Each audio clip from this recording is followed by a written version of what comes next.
En esta segunda parte vamos a tratar de empezar a pensar que yo quiero hacer inteligencia artificial generativa y hacer servicios, pero con mis datos empresariales, con mi información, con mi conocimiento generado por mis trabajadores, por mi empresa o por las personas que generan contenido y lo guardan en formatos no estructurados que se llaman. Entonces, siempre en todas las funciones y los procesos complejos se tienen procedimientos, manuales, qué hago primero, qué hago después.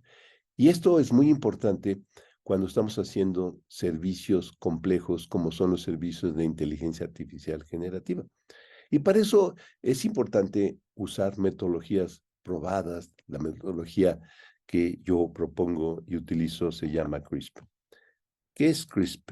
CRISP es un sistema que permite la generación de servicios, resolver problemas. Es una metodología muy sencilla, muy antigua, pero es la más conocida, la que todo mundo utiliza y es la que tiene la mayor aceptación y los mayores éxitos en los proyectos que yo he podido participar. Es muy sencilla y es sentido común. Es cuando yo tengo un problema, primero hay que saber cuál es el problema para intentar resolverlo. Y la primera cosa que hace la metodología de Chris, que tiene 6 etapas muy sencillas, es dime cuál es el problema, determina qué hace el negocio y dime tu objetivo para este momento. En nuestro caso sería hacer de los datos que tengo unas estructuras para la administración, la entrega y la automatización de los procesos para el cumplimiento y la toma de decisiones en el mundo jurídico, contable y fiscal y financiero. ¿Sí? Bueno, entonces eso es, la segunda es, hay que buscar qué elementos tengo para resolverlo. Buscar los datos, pero describirlos y hacer una exploración de los datos. ¿Qué tipos tengo? ¿Cuáles tengo? Pero eso es lo que se hace con la analítica descriptiva, con los sistemas de inteligencia de negocios, los BI, Business Intelligence. Después tengo que empezar a acomodar los datos, ver cuáles son las características. En el caso presente es si yo tengo archivos PDF generados, audios, videos, Word, Excel, imágenes, fotografías, pues tengo que empezar a prepararlos. ¿Qué significa preparar archivos para la inteligencia artificial generativa? Es sacar el texto, de un Word, de un Excel, de un PDF, sacar las imágenes e interpretar la imagen, en los audios, en los videos, se hace la transcripción a texto de eso. Entonces, eso es preparar los datos en el mundo de la inteligencia artificial generativa.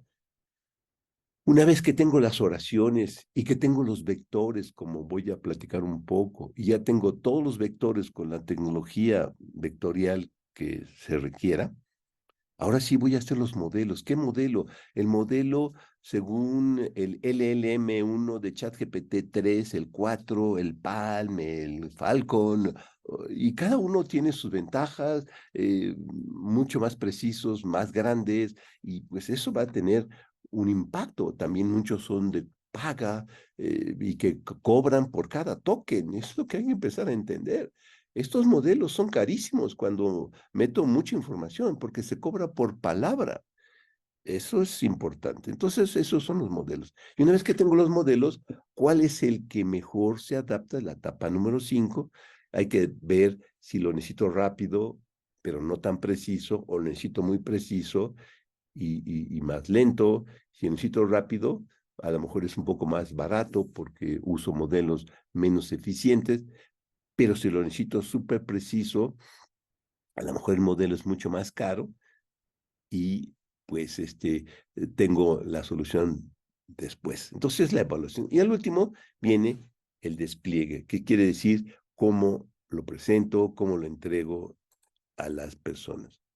Entonces, siempre entonces tenemos la disyuntiva de compro una solución genérica de inteligencia artificial para uso inmediato o empiezo a entender el concepto empiezo a hacer un grupo al interior del equipo de desarrollo de la compañía para que todos empiecen a caminar, que a lo mejor no lo voy a poder hacer y entregar inmediatamente, pero a la larga eso es una excelente alternativa. Así que el desarrollo al interior de la empresa a largo plazo es una de las opciones más recomendables porque cuando se trata de técnicas innovadoras y disruptivas como es la inteligencia artificial, es importante primero que al interior de la empresa se entienda el concepto porque varía y cambia mucho. Y eso te lo digo por experiencia. He vivido todas las olas de la tecnología de las PC, que todo se pensaba que iba a estar en las PC, después la tecnología de las bases de datos y después la tecnología últimamente del Big Data y del Hadoop y que todo el mundo, etcétera, y de los servicios y de los microservicios. Y todas las tecnologías cuando inician hay una sobreventa y eso es lo importante a no tener ese flujo de sobreventa que muchas veces no lleva a grandes soluciones. Y es por eso siempre recomiendo que, aunque más tardado, se haga en casa. Entonces, el desarrollo empresarial también es muy importante tener el control de todos los procesos estratégicos. Es muy importante porque si en un proceso estratégico dependo de un externo, ese es un punto de riesgo enorme. Lo que podemos controlar, aunque no se haga de manera eficiente, es menos riesgoso de cuando tengo algo muy eficiente, pero una falla de una de esas componentes simplemente hace que no se dé el servicio. Entonces, ese es un punto de riesgo muy grande. Así también el problema de la seguridad y la confidencialidad de los datos, porque vamos a tener que compartir, entregar y dar todo nuestro conocimiento, porque eso es lo que queremos compartir y guardar, pero al interior de la empresa, no al interior de los grupos externos. Y eso es muy importante entender que esta tecnología es poner en una bóveda de conocimiento toda nuestra información para poder después preguntarle, para poder hacer sistemas de preguntas y respuestas sobre nuestros procesos productivos. Por eso es tan importante entender por qué en muchos grupos importantes han prohibido el uso de ChatGPT y todo eso, porque los trabajadores suben muchos procesos interesantes de innovación tecnológica de esos grupos, los suben a esos mecanismos para que les hagan resúmenes, para que les digan qué piensan. Y ChatGPT y estos mecanismos tienen un sistema de recordatorios, recuerdan todo lo que se le ha preguntado y todo lo que se le ha preguntado y todos los archivos que se le suben, los guarda y después los procesa para tomarlos como suyos. Es muy importante entender eso. Por eso es tan importante empezar a hacer soluciones que sean con control interno. ¿Por qué tenemos un revuelo tan grande con ChatGPT, con BAR, con Bing y todos estos sistemas de preguntas y respuestas? Precisamente porque esto tiene varias funcionalidades que son lo más relevante. Y dentro de esas es que el conocimiento se guarda y se procesa. ¿Cómo se usa BART, por ejemplo, y ChatGPT igual es lo que pues yo le indico una solicitud, una oración solicitud que se llama prompt o lo que yo quiera. ¿Y qué es lo que hace ChatGPT? El motor agarra el texto, hace la representación matemática como un vector y ese vector después se lo va a pedir al mundo inmenso que tiene de vectores, que acuérdense que un vector es una oración y un texto tiene muchas oraciones, promedio 20 oraciones por página. Entonces, en la bóveda, en el LLM de ChatGPT o de BAR o de los que quieran, está todo el conocimiento que pudieron entrenar. Y están todos los vectores, que son oraciones. Entonces, cuando yo le doy una oración, va a buscar las oraciones que se parezcan más a la que yo le di, me va a traer todas las oraciones que están en su bóveda de conocimiento, que son parecidas semánticamente a la que yo le di. Y eso lo hace con técnicas matemáticas de similitud, de vectores, de distancia al coseno, de cálculo matricial y cálculo de vectores, ¿sí? Cálculo tensorial. Entonces, eso nos saca los vectores tan cerca y nos lo entrega con una estructura de las oraciones entre mayor similitud, las primeras, y tiene cuidado en la coherencia de las oraciones. Y eso es lo que hace. Pero ahora no solamente hacen eso, sino gracias a las técnicas que Chomsky empezó a estudiar de la gramática generativa. Ahora los motores, con los conocimientos que tiene, puede generar nuevas oraciones. Y esto todo eso ha sido la gran avenida y el partaguas, el gran cambio de paradigma, que es todo lo que es la inteligencia artificial generativa con todas sus componentes. Y podemos decir que, pues esto empieza realmente en 2018, 20, donde empiezan los grupos a generar sus grandes bóvedas, OpenAI con su ChatGPT 3, 4, 5, con Google, con su Palm, etcétera. Inclusive ya ahora hay LLMs que son como bóvedas de conocimiento, uno ofrecido por los Emiratos Árabes Unidos, que se llama Falcon, de código abierto. ¿Y qué significa? Bueno, pues es cómo se construye, qué elementos tiene un LLM. Pues tiene el sistema que dado un archivo saca las palabras y después las palabras saca las oraciones, que se llama tokenization, después que saca las oraciones saca el embedding, es el que saca los vectores, y después tiene los mecanismos para entrenar y transferir y guardar, etcétera. Es todo una maquinaria muy bien integrada, pero ese código, todo eso es conocido. Entonces, por eso, lo importante de todo esto, hacer un resumen de todo, ¿qué es lo interesante de la inteligencia artificial generativa? No es el prompt, no es o el sistema de preguntas y respuestas, eso no es. Lo interesante de todo esto es el LLM. Esa es la esencia, es la biblioteca de Alejandría, que tiene todo el conocimiento. Eso es lo más importante. Entonces, ¿qué tiene que hacer una empresa? Pues generar su propio LLM con sus conceptos de negocio, de sus procesos productivos y su lógica de operación. Entonces tenemos todo tipo de fuentes. La ventaja que hoy tenemos es que podemos tener, que se llaman cargadores, loader, de cualquier tipo de fuentes, PDF generados, Word, Excel, audios, videos, inclusive de bases de datos como MongoDB, de Excel, puedo sacar de imágenes, de fotografías, de todo tipo de estructuras que se generan en la informática, se llaman archivos no estructurados, puedo sacar el contenido. Y si saco el contenido, pues eso puedo sacar, por ejemplo, cuando yo le doy una oración o le pregunto preguntas ya de álgebra o de cuestiones sencillas, de si tengo 4 manzanas y me comí una, ¿cuántas me quedan? Y los sistemas estos de preguntas y respuestas sacan la respuesta y nos dan una lección. Pero todo eso lo hacen gracias a los LLM que tienen atrás. Y el LLM que, por ejemplo, cuando yo le digo, dame un segmento de código que tenga esta lógica para sacar estos valores. Le doy los valores de entrada y quiero que me hagas una prueba de código en Python. ¿Por qué? Porque ya leyó muchos códigos y en los códigos los programadores ponen una documentación al principio, entonces los códigos tienen su documentación y segmenta, sabe ya leer perfectamente programas y saca la función cuando empieza, cuando termina y saca la instrucción o la ayuda y con eso saca los segmentos y los pone como un documento. Eso es lo que hace. Por eso se puede hacer todo eso.